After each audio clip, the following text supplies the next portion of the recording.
So what are my likes of this movie? Again, this is second watch stuff, right? Things can change. I have a big thing here with all my shit on it. Woo! Don't worry, it's actually not that long. What are my likes of this movie? Well, you know, something that I said that that was largely missing from the 2018 film was the way was the visual aesthetic, you know, having the right tone, the right mood, and the right atmosphere for a Halloween film. I've always said that the way, and again, I'm thinking about the first movie only. That's the only one from the original series that's canon. It's so much a part of it's arguably the most important character in a Halloween film is the visual aesthetic, the lighting, the mood, and the atmosphere, right? That arguably is the most important character. And that feeling, that style, that look was missing from the 2018 film by and large. By and large. There's certain moments I'm like, oh, that's kind of cool. But by and large, right? So I just, you know, and maybe that didn't bother you, but I'm giving you my thoughts. You can start your own fucking channel and give your thoughts. But Dave, but it didn't bother me. It bothered me, I should say, that those things weren't there. And in this movie, I liked the tonal shift, the shift in tone in terms of the lighting and the way things looked. It was cooler. It was darker. It felt more like autumn in the Midwest. There wasn't as much, I mean, yes, when you go inside into the Myers house and things like that, but the light sources, like, I get it. But in terms of like outside on the streets and things like that, things felt cooler, darker, more of a that whitish daylight balanced sort of kind of moon feel. Whereas in the 18 film, there was a lot of tungsten, a lot of warm, even on the streets, right? A lot of warm, sort of yellowy tungsten kind of vibe to it. Now, to the average fan, you might be thinking, I don't even think about that shit. And that's fine. But we Halloween purists do. And there's specific reasons why we do. You may think it's over sweaty and over nerdy, and that's fine, but we can justify it and we can measure it and tell you why, and you know, it is what it is. But those things are important to me, and that wasn't there. But I did see that in this movie, so I liked that. I liked the shift in tone very much. I thought that the way it looked and the way it was lit was the right way to go. I wish the 18 film was lit like that. The other thing I really like, which I think everybody is just losing their minds over, because I think it is done very, very well, is the flashback. And, you know, they did such a tremendous job on the flashback. What an amazing piece of, I mean, just the set deck and the lighting, and I believed it was 1978. I mean, yes, in terms of the production value and the quality of the image, yes, it looks modern. It looks like, you know, a period piece shot today, right? But I believed it was 78, just as I'm going to believe it's the 50s or the 60s. I forget which decade it takes place in when I watch West Side Story, right? You know what I mean? The new one, not the old one. The old one was actually shot back then, but I mean the new one, right? You know, and just as I believe that it's, you know, the 30s when I watched The Green Mile or something, right? I mean, you know, it's yes, it's modern, but you believe you're in that world. And so with this, I believed I was there. I believed that this was a natural, organic extension of that evening. And I liked it when I first watched it. Watching it through a very kind of just casual, almost like I was watching it how Bruce was watching it, right? He's kind of casual, not thinking, not going, well, that didn't make sense because of Halloween. He's not doing that, right? Because he's not like, you know, he's not that sweaty. And so on first watch, I was kind of like at his level. And I was like, oh, this is really good. But I still felt the same way about the flashback watching it last night the second time. Really liked it. Really liked it. You know, it was really, really well done. And I do believe there are, and again, there's a spectrum, okay? There's a spectrum. It's not black and white. I do believe there are more, although that's not saying a whole lot, but there are a few more genuine moments of some tension and some suspense in kills over 18. Not a lot. Okay, it's not a lot, but certainly there's a bit more. There's a bit more to have some fun there as a viewer and as a Halloween fan. And the flashback was one of those moments. I mean, not overdone, not crazy, where you're like, oh my God, oh my God. You know, I mean, you know, it's not like that, right? It's a spectrum, right? There's a large sort. There's degrees for which you can draw out suspense and build tension and all that kind of stuff, right? But the Myers house looked fantastic. I believe that was the Myers house. That was all shot on a soundstage, by the way. And the way they built the outside and the street and the house and the way they lit it and stuff, tremendous job. I mean, my hat goes off to David Gordon Green and the crew, and you know, your set designers and your grips, your gaffer, your key. I mean, everybody that was involved. Your entire crew did such an amazing job at making a Halloween purist like me smile. And I really liked it. I think it's still my favorite part of the movie, to be honest with you. And I think it's going to be most people's favorite part of the movie, especially if you're a Halloween purist. So I thought the flashback was great. And like I said, and I love when the officer walks in and goes, "Hawkins, there's a dog here." Like, I love seeing that moment from the 78 film, but from a different perspective. I mean, not exact. No, I shouldn't say that, actually. Seeing the dog, because we never saw the dog in the 78 film, and we didn't need to. It actually works better when we don't see it, because that's theater of the mind, right? That's theater of the mind. I mean, that's part of what theater of the mind is, I should say. And so we didn't need to see it. And for 40 years, we've just imagined, Jesus, how mangled is that dog? What does it look like? Holy shit, because we've never seen it. We don't know what it looks like. I don't fucking know what it looks like. I don't know. Well, now we kind of see it. You know what I mean? You know, do we need that? No, but it's cool. It shows you the attention to detail. Like, you're like, oh yeah, that dog would still be there. That makes sense. That thing that smashes Judith Myers' window, I think it was hers, right?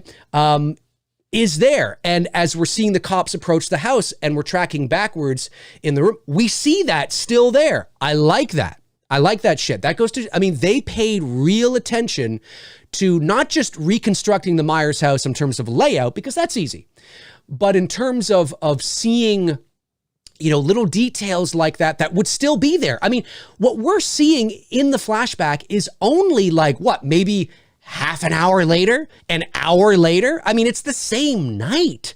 So all of that stuff is fresh. That dog should be there. That thing that broke the window should be there. You know, other little things like that should be there, which is really, really cool. Now, the one thing I noticed on my second watch, and again, this is sweaty. I'm doing this because I usually have my glasses on, but I don't. Sweaty Halloween nerd, but I didn't see this. Dave McRae, I noticed that across the street, and maybe I'll have to watch it again. Maybe it is there. There wasn't a tree there that would have been the tree. It's just such sweaty stuff. Holy fuck. Does it matter? No, it doesn't matter. But, you know, we nerds notice this stuff. There was at the beginning of the original film in 1978, right? The first shot we see is the camera coming out from behind a tree and, you know, seeing the Myers house. Now, you could perceive that as maybe it wasn't a tree. Maybe it was just coming out of the darkness. You know, it was just a transition from, you know, one moment to the next, and it's not a tree. But I've always seen it as a tree. Myers kind of peers out from a tree and starts walking towards the house. And I don't think there was a tree there. But, you know, I mean, it's not a big deal at the end of the day. But I did notice there was a little something there. So, but love the flashback. I thought it was very well done.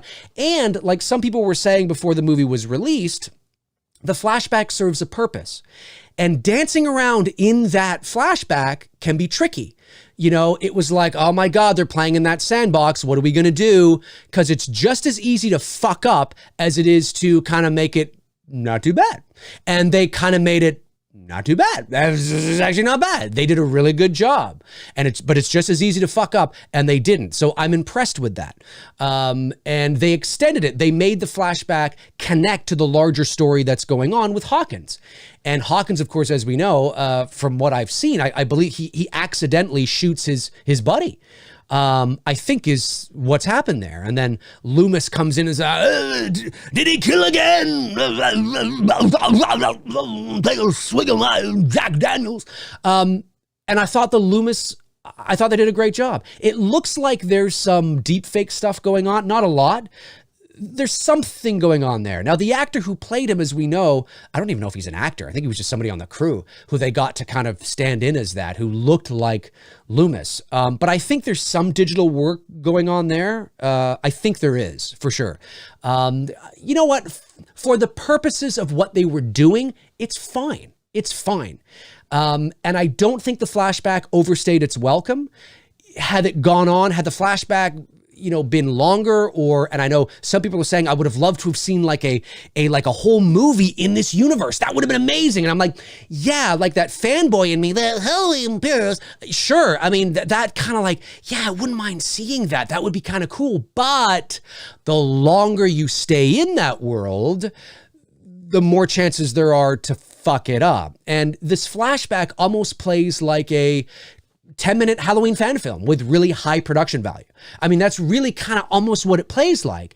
And they do such a good job that there's part of me that's like, oh, as much as I want this to continue, I don't. I think, you know what, get out while the thing is good, and you've done a good, oh cool. All right. That's really cool. So yeah, that's kind of how I feel about the flashback. I really enjoyed it. The attention to detail, the having it have value to the story later on. And it didn't bother me as somebody that, you know, is a huge proponent of the original film being a standalone, a one-off, which that was the intention, and being perfectly fine with that.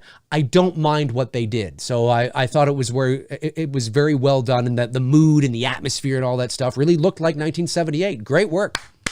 Great work. Now, when we jump to 2018, you know, some of the likes that I like too is I like that there was that shift. It didn't quite look the same lighting or the same mood, of course, in 1978, but it doesn't need to be.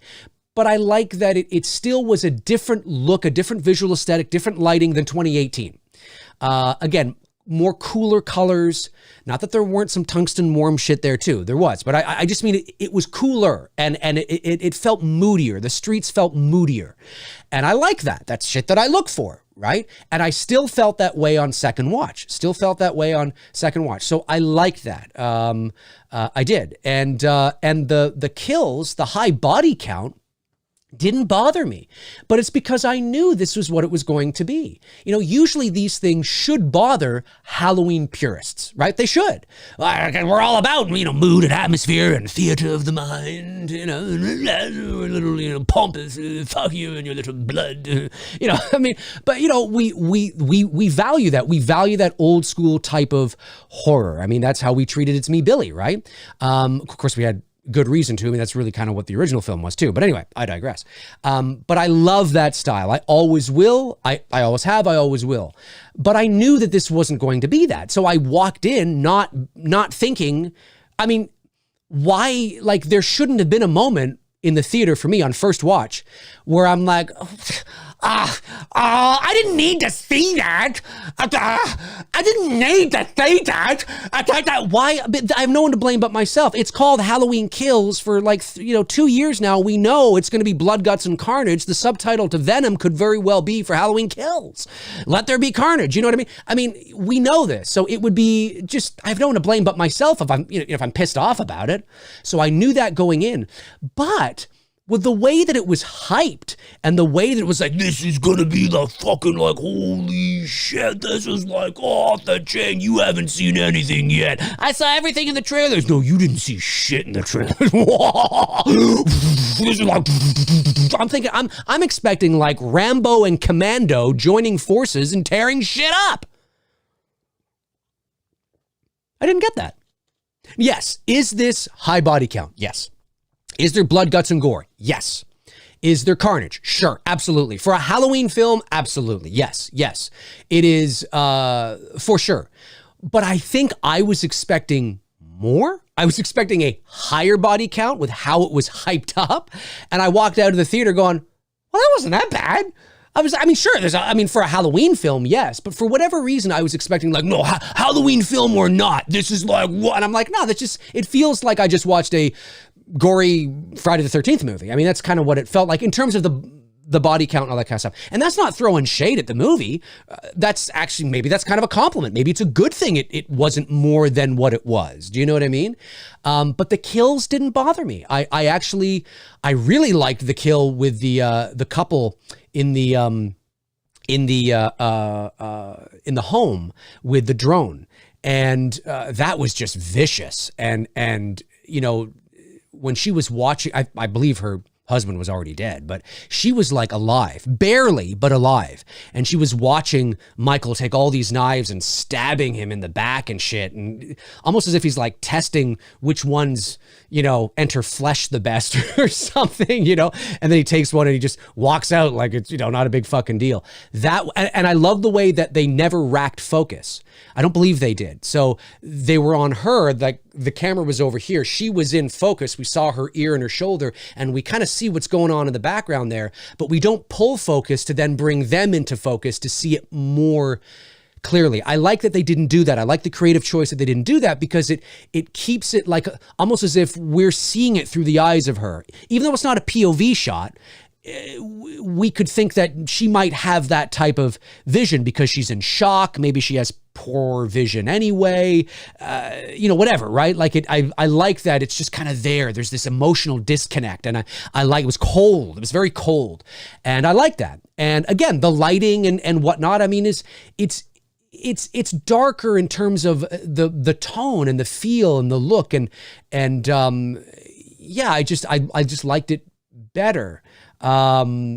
So I appreciated that. And you know, the rest of the kills, same thing. I wasn't bothered by it really at the end of the day. So I liked that. I liked that. And, I really liked, you know, again, those few moments of suspense. Like, I think the best moment of suspense, something I also really liked, was when Lindsay was being chased. I think that's probably, in terms of any stalking or suspense, that's probably the best example of that in the movie. And it's, you know, even that's not like, whoa, what the holy fuck was that? No. It's relative. I get that. But I remember first watching it as a casual Halloween fan trying to be in that zone. I really liked it, you know, and I liked it even as a Halloween purist. I appreciated that moment. I thought there was some genuine suspense there. There was some probably the most tense moment actually in the movie is probably actually there. Because it's quiet and the soundtrack is just like, dun, dun, dun, dun, dun, dun, dun, dun. It's just kind of, and you hear like the elements and you hear his breathing. That's Nick Castle, by the way. He did all the breathing in the film. And you hear that and you know, the shape is just kind of there looking around. And I like the way it's lit. I like the way it looks. You know, would I have done a few things a bit differently? Sure. I mean, maybe I would have tweaked this, lit it more like this or whatever. But at the end of the day, these are creative choices that it's not like it didn't work. I love the wide shot where you see Lindsay on the bottom left of the frame, kind of at the bottom of the hill, hiding, trying to, you know, and the shape is off to the right up on the, on top of the hill. And he's kind of just looking around. I'm like, oh, this is really good. Like, I wish we would have gotten more of that. I wish we would have gotten any of that in Halloween 18. Even a scene like that in 18 would have actually improved the Halloween feel for me. So I really appreciated that scene. I like that scene a lot, actually. Probably maybe my favorite scene in the movie outside of the flashback, perhaps. Because again, it feels like Halloween. You know what I mean? And that's the thing, is that people have to understand that, you know, it sounds ridiculous, but the way, and I sound like a sweaty, spoiled little nerd, but the way it is shot, the way it looks, the aesthetic, the lens choices, you know, the way that light and shadow is utilized is just as much a character in a Halloween movie than anything else. And when you remove that from a Halloween movie, it's really noticeable. I don't ever hear people, by and large, saying, well, this wasn't really lit like a Friday the 13th movie. Oh, this didn't really lit like an Elm Street movie. You know, by and large, you don't really hear people talking about that when it comes to Elm Street, because I don't think it's as as important in Elm. I think it's important to keep Freddy in shadow, but in terms of the aesthetic and the look and you know, you know what I mean? But with Halloween, it's so important. You notice it when it's not there. You notice it when it's not there. So that was a scene that I actually really appreciated and really liked. And I love the Myers house. I think they did a great job, even in present day, the way it looks. Yes, it looks a little soundstagey in terms of like back lot, because not everything was on a soundstage. When they're just driving around or whatever, they actually are out on the streets. But yeah, it did look a little sort of produced, for lack of a better word, like we're kind of on a soundstage, but I believed it. I mean, look, I mean, if I had the money to create something like that, I would be completely satisfied with the end result, having it look like that. I have no issues believing that this was out on the street and not in a building. I mean, you know what I mean?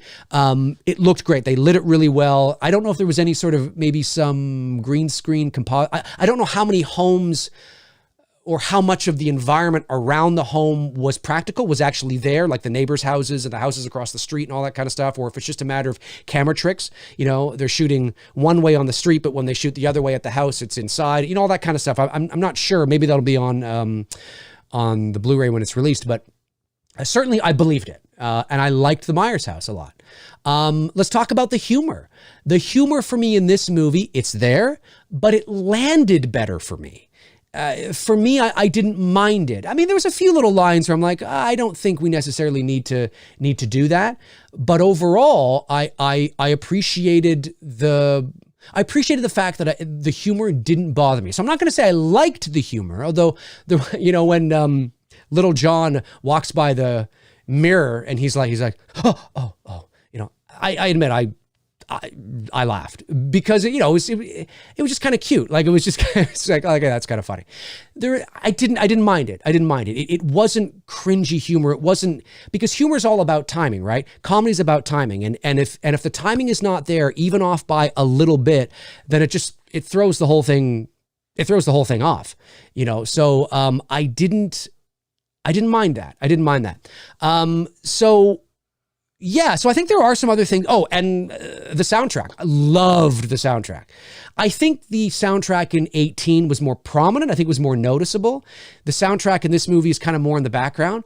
But if you pay attention to each scene that has that score, it's beautiful. Like, they did another fantastic job. I thought the score was great.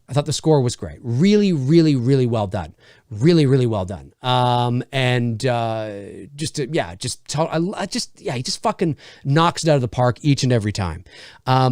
So I appreciated, loved the flashback, loved the flashback, loved the shift in tone, really appreciated the scene with Lindsay, loved the look of the Myers house, loved the look of Myers, loved the mask. I think the mask looks great. I think there's some genuine, really nice moments, shots of Michael in the mask. Yes, we saw a lot of him, which I'll talk about in the dislikes, but certainly I really appreciated, though, in certain moments, the way he was lit and the way they showed the mask. I liked when they came to the Myers house with Lonnie. I like the way everything looked in the Myers house. It's like, yeah, I like the way this is lit. Good job, guys. This is really, really nice. You know, and it kind of made me feel kind of 78-ish, you know? So I liked all that too. And I actually liked, what's his face? I forget his first name now. I think his last name's Longstreet, if I'm not mistaken. The guy that played Lonnie. I'm just watching Midnight Mass right now, and he's in that, and he's tremendous in that. And so I recognize him when I watch this movie. I'm like, oh, that's the guy that plays the guy in Midnight Mass. And I thought he was great. I actually really liked his portrayal of Lonnie. Lonnie might have been, because I think he's a good actor. He's very believable. He's believable at making you feel empathy for him, almost sorry for him in some ways. He's got an endearing, the way he portrays his characters, and maybe it's just because he's portraying these types of characters. I felt empathetic towards Lonnie. Like, he seemed like a sweet guy. You know, he was one of my favorite characters in this movie in terms of feeling an emotional connection to a character. I will say that for sure. So I liked him a lot too. But I thought that was I thought that was a great way to begin the movie. The cinematic tableau, Michael on the front lawn, Loomis on the porch behind him, the officers with their guns aimed at him, you know, we're pulling back and then boom, right into the credits, Halloween Kills. I love that. I thought that was great. Yeah, I really did. I thought that was great. I thought that was a really, really good, a good moment, a nice callback. I thought it was done very classy, and the way everything was lit, everything looked like 1978. It was great. I'm telling you, for me, my favorite moments of this movie are the flashback and Lindsay's, you know, chase, I guess. And the stuff in the Myers house at the end with Cameron and Allison, I quite liked. I thought that was pretty cool too.